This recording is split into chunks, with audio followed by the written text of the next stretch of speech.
Hi viewers, welcome to our channel. ప్రస్తుతం మనతో పాటు దాము బాలాజీ గారు సీనియర్ జర్నలిస్ట్ ఉన్నారు. వారితో ఒకసారి మాట్లాడదాం. సార్ నమస్కారం. నమస్తే.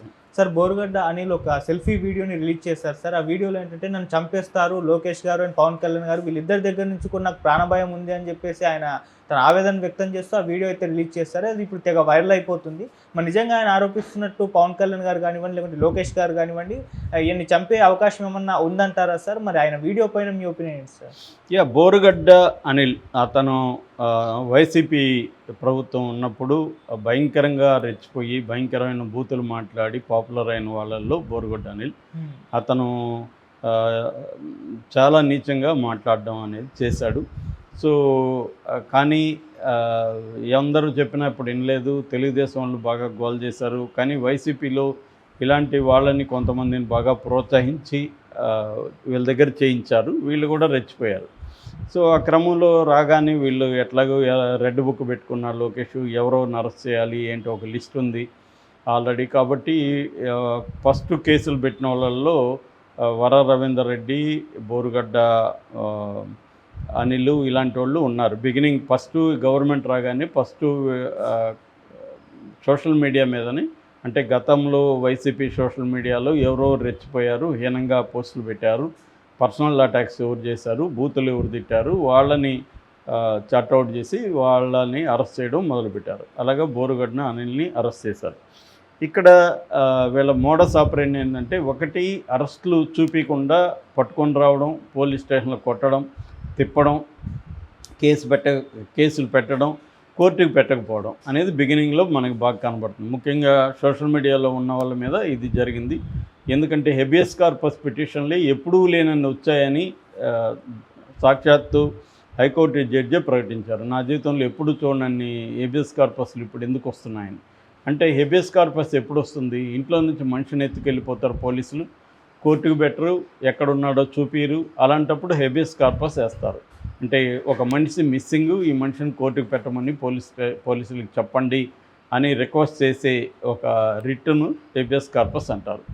సో ఇది మామూలుగా గతంలో గవర్నమెంట్ని వ్యతిరేకించే ఉద్యమకారుల మీద, నక్సలైట్ల మీద, పౌరకుల నాయకుల మీద, ఇలాంటి వాళ్ళ మీద తప్పుడు కేసులు పెట్టి వాళ్ళని ప్రభుత్వాలు ఎత్తుకెళ్ళిపోయేవాళ్ళు, కోర్టులు పెట్టకుండా హింసిస్తూ ఉండేవాళ్ళు.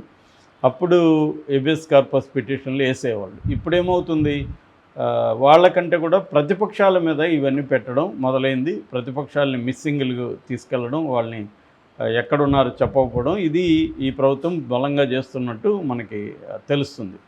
సో ఇతన్ని కూడా అలాగే చేశారని చెప్తున్నారు. దాని తర్వాత ఇతన్ని కోర్టుకు పెట్టారు. అయితే ఇతని మీద తెలుగుదేశం మీడియాకి, గవర్నమెంట్ కంటే కూడా తెలుగుదేశం మీడియాకి ఎక్కువ కోపం ఉంది. ఫర్ ఎగ్జాంపుల్ ఆంధ్రజ్యోతి ఇతన్ని వదలకుండా వెంటాడుతూనే ఉంది. అతనికి బెయిల్ వచ్చినా కూడా అతను మాయమైపోయాడని మొన్న పెట్టింది. బెయిల్ వచ్చి బయటకు వచ్చాడు, అతను మాయమైపోయాడని పెట్టి ఆ లోపల కథనం చూస్తే చాలా సిల్లీగా ఉంది. ఇది ఆంధ్రజ్యోతి స్థాయి పత్రికలాగా వార్తలు రాస్తుందా అనిపించేట్టుగా ఉంది.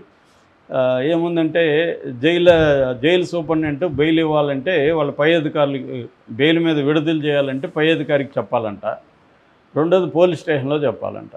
ఇది ఆంధ్రజ్యోతి ఏమన్నా రాజ్యాంగం సపరేట్గా చట్టాలను పెట్టిందో నాకు తెలియదు. కానీ ఒక కోర్టు నుంచి బెయిల్ ఆర్డర్ వచ్చింది. ఎందుకంటే నేను కూడా 8 నెలలు ఉన్నా కాబట్టి నేను ప్రత్యక్షంగా కొన్ని వందల మంది బెయిల్ మీద బయటకు వెళ్ళిన కేసులు చూశాను. సో కోర్టు నుంచి బెయిల్ ఆర్డర్ వచ్చినప్పుడు ఆ సూపరింటెండెంట్ బెయిల్ ఆర్డర్ చూసుకొని ఆ వ్యక్తిని రిలీజ్ చేస్తాడు.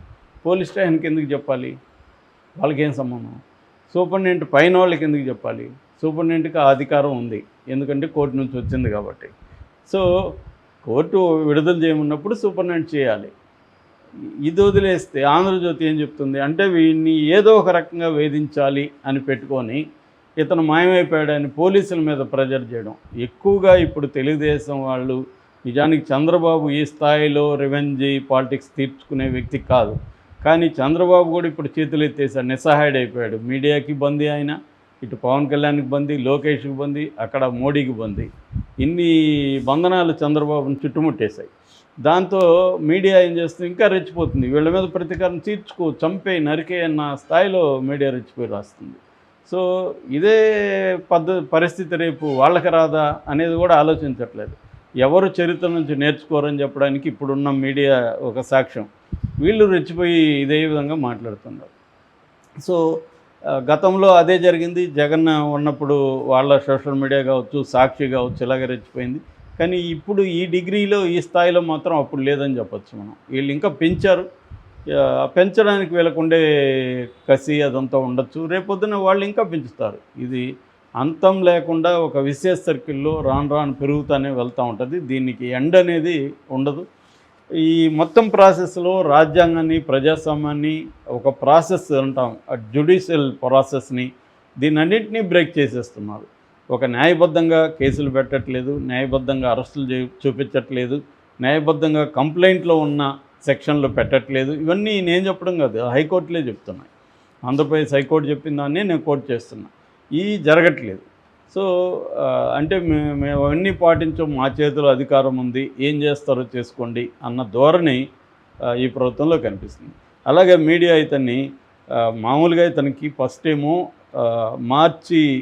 ఫిబ్రవరి 14 నుంచి 28 వరకు ఇతను ఇంటీరియం బెయిల్ అడిగాడు కోర్టుని.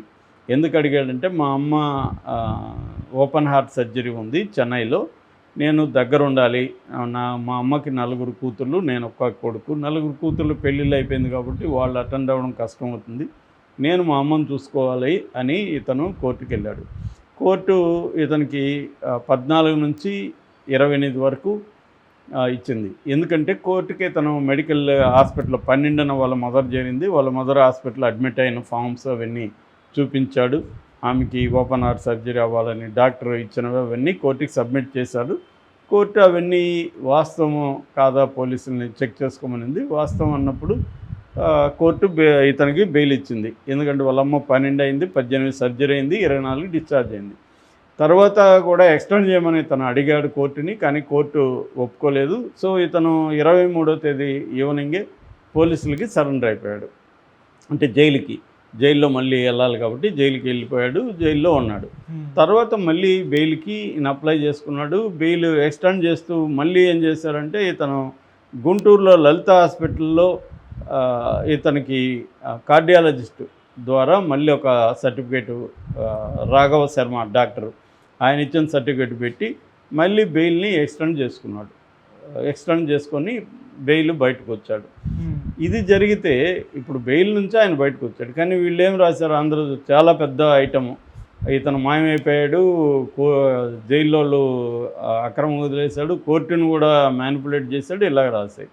కోర్టు కూడా ఇది కానీ తప్పు అయితే, అంటే ఇతను ఇచ్చింది కానీ నకిలీది అయితే మీరు ఇచ్చేయండి. సో పోలీసుల మీద ప్రెజర్ తీసుకురావడం కోసం వీళ్ళు చేశారు. దాంతో ఇప్పుడు అతను మళ్ళీ ఒక వీడియో చేసి, నేను ఎక్కడికి పారిపోలేదురా బాబు, నేను ఉన్నాను, నేను బెయిల్ మీద బయట ఉన్నాను అని చెప్పాడు. దాంతోపాటు అతను నన్ను కొట్టారు కర్నూలు పోలీసులు, కాలర్ బోన్ కూడా ఇరిగిపోయింది నాకు అని చెప్పాడు. దాని తర్వాత నన్ను చంపేస్తారేమో భయంగా ఉంది నాకు, ఖచ్చితంగా చంపేస్తారు వాళ్ళు అనుకుంటే గంటల్లో చచ్చిపోతాను నేను అనేది చెప్పారు. వాళ్ళు అనుకుంటే ఖచ్చితంగా గంటల్లో ఇతను ఇట్లాంటి వాళ్ళని చంపేయడం పెద్ద విషయం కాదు. ఏముంది, వాళ్ళ చేతిలో పవర్ ఉంది, ఎవరినైనా పంపించి చంపేయడం పెద్ద విషయం కాదు. కాకపోతే చంపుతారా లేదనేది మనకు తెలియదు. నేనైతే చంపరని అనుకుంటున్నాను. ఎందుకంటే చంపితే వాళ్ళకి నెగిటివ్ అయితే వస్తుంది. నెగిటివ్ వచ్చినా పర్లేదు, లాస్ట్ 1 ఇయర్లో మనం మ్యానిపులేట్ చేసేద్దాం అనుకునే వాళ్ళని ఎవరేం చేయలేరు. చంపాలంటే చంపేయచ్చు. సో ఎందుకంటే స్టేట్ వైలెన్స్ అంటారు, రాజ్యహింస అనేది నేను చిన్నప్పటి నుంచి చూస్తూనే ఉన్నాను. వాళ్ళకి ఇష్టం లేని వ్యక్తుల్ని, వాళ్ళకి ఇబ్బందికరమైన వ్యక్తుల్ని చంపిన సంఘటనలు అనేకం ఉన్నాయి. కొన్ని వందల మందిని మాయం చేసిన సంఘటనలు ఈ రాష్ట్రంలో, ఉమ్మడి ఆంధ్రప్రదేశ్లో ఉన్నాయి.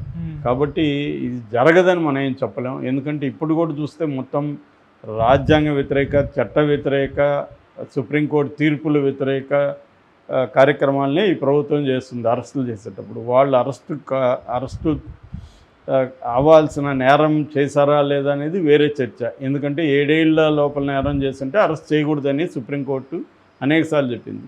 ఇవన్నీ కూడా 7 ఏళ్ళ లోపల నేరాలే, ఏవి ఈ పోస్టులు పెట్టడం, బూతులు తిట్టడం ఇవన్నీ. కానీ వీళ్ళు ఏం చేస్తున్నారు, వీళ్ళని బెయిల్ రాకూడదని చెప్పి ఒకటి నెంబర్ ఆఫ్ కేసులు పెట్టడం, సంబంధం లేని వాళ్ళు నా మనోభావాలు గాయపడ్డాయని, అది కూడా 4 ఏళ్ళ 5 ఏళ్ళకు ముందు పెట్టిన పోస్టులకి ఇప్పుడు గాయపడ్డాయని పెట్టడం.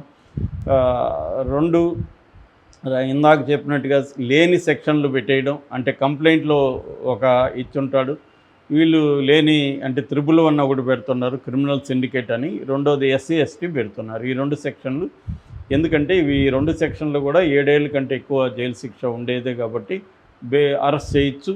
రెండోది నాన్ బెయిలబుల్, రెండోది కాగ్నిజబుల్ అంటే కోర్టు పర్మిషన్ లేకుండా కూడా ఎవరినైనా అరెస్ట్ చేయొచ్చు. ఇది జరుగుతూ ఉంది. కాబట్టి ఈ అబ్బాయిని చంపుతారా లేదనేది మనం చెప్పలేము. కానీ అతను థ్రెట్ ఉందని చెప్తున్నాడు, ఆల్రెడీ నాకు కాలర్ బోన్ ఇరిగిందని చెప్తున్నాడు. కానీ కోర్టులు ఇట్లాంటివి కూడా పట్టించుకునే పరిస్థితి లేదు. కోర్టులైనా మన దేశం